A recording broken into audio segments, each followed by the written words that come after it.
We're here to lead the first of two sessions on sport tourism. Today being the session on Rugby World Cup 2015, England 2015, which Keith is going to facilitate and bring in some of the big names to discuss the impact of the Rugby World Cup on England and next year and the legacy that will bring to England as well. Sports tourism isn't just about the big events. It depends on a big country and a big city. You need big events to get full traction through it.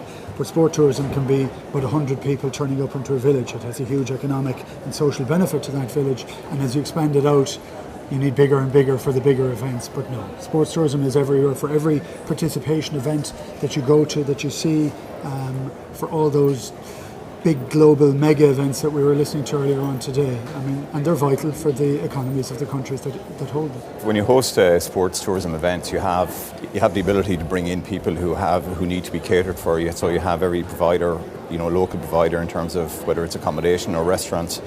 But the beauty of sport tourism is you can create activity on either side of the sports tourism event, so you create added value for the host destination. So it really is an opportunity to extend the stay in a host area, but you also have a major benefit and outcome in the terms of the profile as a host destination and build that brand as a major sport tourism centre.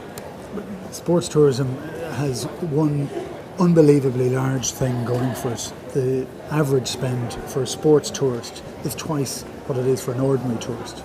And I think a lot of people want those dollars coming in. Sport tourism worked globally $450 billion. So, and when you look at the pace of growth in tourism, the tourism industry itself is growing at a rate of about 5% per annum, but the sport tourism sector is actually growing at 14%. So you can see how there is a major interest in this area. Sports tourism is the fastest growing sector in tourism. Yeah. Well, the key element of our segment for the sports tourism is to try and get three very different groups that are involved in the Rugby World Cup 2015 to talk about their experiences, what they have learned on the process so far, and for other people to try and learn from them immediately. And an awful lot of it is the legacy that comes back off the Olympics in 2012. But we have the CEO of the International Rugby Board who gave the contract over to England to win it. So he's one of our, Brett Gosper, the CEO, he's one of the speakers. We have Paul Smith, who is the head of city and country engagement in relation to it, which is very, very vital in terms of sports tourism. And we have Maggie Alfonsi, who is, apart from being a Rugby World Cup winner herself with the English rugby team, she also is brand ambassador for Rugby World Cup 2015.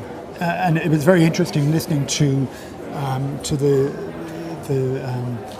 summit on mega events earlier on, that it is all entirely to do with country engagement, community engagement, that it isn't just the event in itself, but what is the knock-on in terms of infrastructural legacy or social legacy that happens after the games, and that becomes incredibly important. And it'll be interesting to see what the English setup has in store for next year.